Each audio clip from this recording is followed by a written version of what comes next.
Hello everyone, welcome. So UGC NET economics 3 जनवरी को 2025 को जो एग्ज़ाम हुआ था उसका रिजल्ट आ चुका है। जी हाँ, होपफुली आप सबने अभी तक तो रिजल्ट देख भी लिया होगा, इससे पहले भी इस पर हम वीडियोस डाल चुके हैं।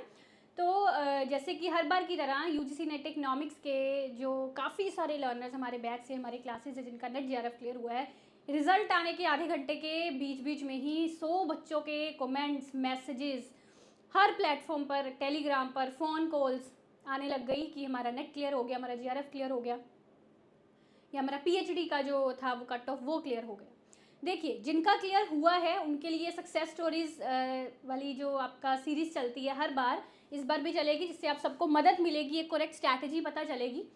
ठीक है, यूजीसी नेट इकोनॉमिक्स क्लियर करने की। और जिनका क्लियर नहीं हुआ, जो रह गए हैं किसी भी कारण से, जिनका क्लियर नहीं हुआ, उनके ऊपर एक स्पेशल डेडिकेटेड वीडियो मैं बनाऊंगी।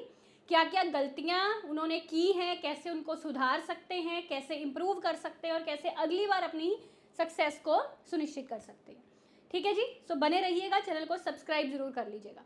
अब यहाँ पे बात हो रही है कि जो आपका रिजल्ट आया है नेट इकोनॉमिक्स का, मुझे दूसरी वाली का सब्जेक्ट्स का नहीं पता, नेट इकोनॉमिक्स का जो रिजल्ट आया है, काफ़ी सारे लर्नर्स ने इस पर थोड़ा इतराज़ जताया है। यानी कि जो आपके क्वेश्चन ड्रॉप्ड होने चाहिए थे वो ड्रॉप्ड हुए नहीं, जिनके आंसर्स बदलने चाहिए थे वो आंसर्स बदले नहीं।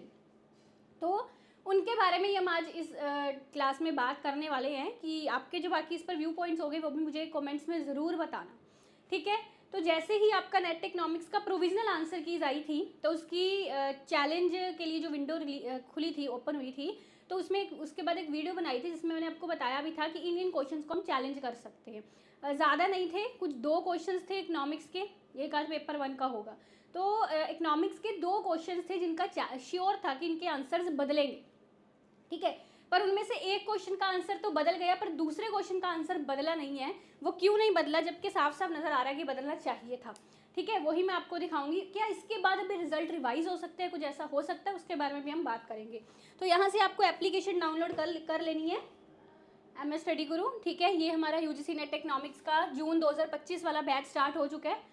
कॉम्बो भी चल रहा है, जून 2025 दिसंबर 2025 इकट्ठा ले सकते हैं। अकेला पेपर 2 इकोनॉमिक्स लेना चाहते हैं, अकेला पेपर 1 लेना चाहते हैं, यूनिट वाइज क्विजेज, एवरीथिंग, मतलब इकोनॉमिक्स की हर एक चीज़ आपको हमारी एप्लीकेशन पर अवेलेबल रहेगी। इसके अलावा किसी सेट का exam, MPPSC, assistant professor, JKPSC, AP, सभी कोर्सेज, इकोनॉमिक्स के कोर्सेज हमारे पास अवेलेबल है। Best faculty, best guidance. और अभी आपने देखा ही है सक्सेस स्टोरीज हमारी कितनी जाती हैं, और अभी देख भी लोगे, चैनल पर बने रहिएगा। आज शाम को ही एक सेशन है सक्सेस स्टोरीज का, 300+ success stories of UGC NET economics, ज़रूर देखना। और कुछ नहीं, आपको गाइडेंस मिलेगी अपनी प्रिपरेशन के लिए, कैसे क्या आपसे गलतियां रही। ठीक है, तो अब यहाँ पे देखिए, ये एक क्वेश्चन था, लेट्स सी। ये क्वेश्चन, एक मिनट,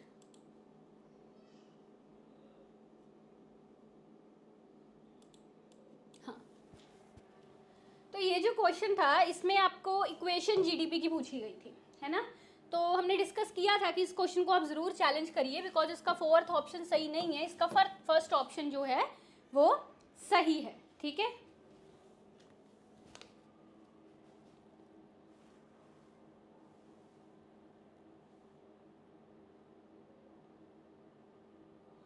सो क्वेश्चन नंबर है ये 408।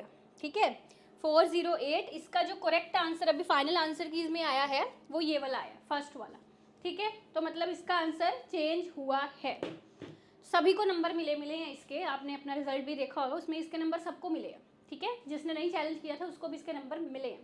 तो ये एक पेपर 1 का क्वेश्चन था आपका, मतलब इकोनॉमिक्स में ही पेपर 1 का क्वेश्चन था, उसका भी आंसर बदला है, मतलब 2 आंसर्स हो गए हैं उसके। कुछ सीरीज वाला टाइप क्वेश्चन था, हम स्पेसिफिकली यहाँ पे इकोनॉमिक्स की अब बात कर रहे हैं। ठीक है, बस 2 ही क्वेश्चंस के आंसर्स आपके चेंज हुए हैं आपकी फाइनल आंसर की इसमें, और एक पेपर 1 का और एक इकोनॉमिक्स का, और कोई आंसर नहीं चेंज हुआ। ठीक है, अब उम्मीद थी कि इस क्वेश्चन का आंसर भी बदला जाएगा। क्यों? क्योंकि इस क्वेश्चन में 2 ऑप्शन सेम है। देखिए, ये आपका बॉर्डर डेविएशन मैट्रिक्स है, बहुत अच्छे से हमने ये टॉपिक आपका पढ़ा हो, यूट्यूब पर भी है और पेड में भी करवाया गया है। अब इसमें ये रहता है कि अगर हम मिनिमम की बात कर रहे हैं तो ये साइन अल्टरनेटिव रहते हैं इस तरह से।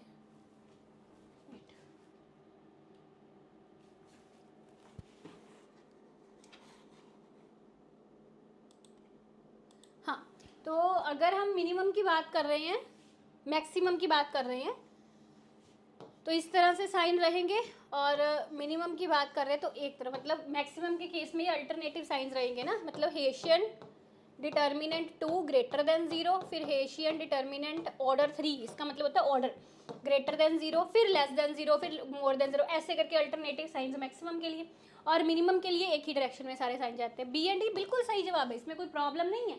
प्रॉब्लम यहाँ पे ये है कि यहाँ पे दो आंसर सेम दिए हुए हैं, ठीक है, दो आंसर सेम दिए हुए हैं। अब ये देखो यहाँ पे अगर मैं देखूँ तो ये वाला आपका दिस वन और दिस वन बिल्कुल सेम है। मुझे देखो, ध्यान से देखो, क्या मुझे शायद नहीं दिख रहा कि दोनों में क्या कोई डिफरेंस है, बताओ, एनी डिफरेंस?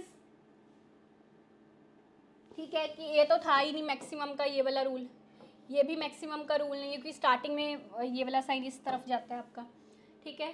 पर चलो ए एंड सी को हम काट देते हैं, इसको भी मैंने काट दिया, इसको भी इसको भी मैंने काट दिया, ठीक है।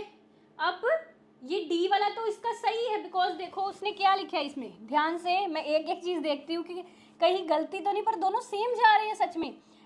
हेशियन 2 ऑर्डर का लेस देन 0 है, फिर 3 ऑर्डर का बी लेस देन 0 है, 4 ए मिनिमम, इसमें भी सेम चीज़ लिखी है 4 A minimum. There is no difference between D and D option, completely no difference between them, है ना। कहने का मतलब कि आपका इसमें फिर बी भी सही बनता था, डी भी सही बनता था और ई भी सही बनता था, है ना। अब जो बच्चा इसका आंसर बी डी लगा के आया उसका भी सही होना चाहिए था, और जो बच्चा इसका आंसर बी एंड ई लगा के आया उसका भी सही होना चाहिए था, है ना। पर हुआ नहीं, हुआ नहीं। जी हाँ, बड़े ध्यान से मैंने इसकी आंसर की चेक करी है, इसकी आंसर फाइनल आंसर की में भी इसका आंसर 4th ही दे रखा है दोबारा से, जबकि इसका आंसर रिवाइज करके उनको 3rd एंड 4th दोनों कर देना चाहिए था, है ना। तो दिस इज द प्रॉब्लम, अब ये प्रॉब्लम है। अब देखिए, है तो ये गलती, चेंज तो होना चाहिए था इसका, और बिल्कुल ये चीज़ चेंज होकर रिजल्ट भी रिवाइज होना चाहिए, मुझे तो लगता है। आपके इस पर क्या व्यूज़ है मुझे कमेंट्स में ज़रूर बताना। इसमें क्या है कि 2 नंबर जिसका या इस क्वेश्चन के कारण जिस दो नंबर से रह गए हैं, जिसने बी 3rd वाला दे दिया था सही, उसके कारण 2 नंबरों से रह गए हैं वो, है ना। तो अगर 3rd एंड 4th दोनों सही हो जाता तो उनको 2 नंबर मिल जाते हैं, इसमें ये फ़ायदा होगा। मतलब जिन्होंने 4th आंसर दिया उनका कुछ नहीं बिगड़ेगा यहाँ पर, उनका कुछ कम नहीं होने वाला, ठीक है। जिन्होंने 3rd दिया हुआ है उनको 2 नंबर मिल जाएंगे, 3rd एंड 4th दोनों को अगर सही कर दिया जाए तो ये चीज़ यहाँ पे होनी चाहिए। अपने व्यूज़ आप कमेंट्स में ज़रूर देना, बाकी दूसरों के साथ भी इसको शेयर ज़रूर करना इस चीज़ को, ताकि ज़्यादा से ज़्यादा लोगों तक ये चीज़ पहुँचे और इस पर कोई एक्शन लिया जाए या रिज़ल्ट में कोई रिवीजन वगैरह देखने को मिले, ठीक है। बाकी डिस्क्रिप्शन में आपको सारी डिटेल्स दी गई हैं।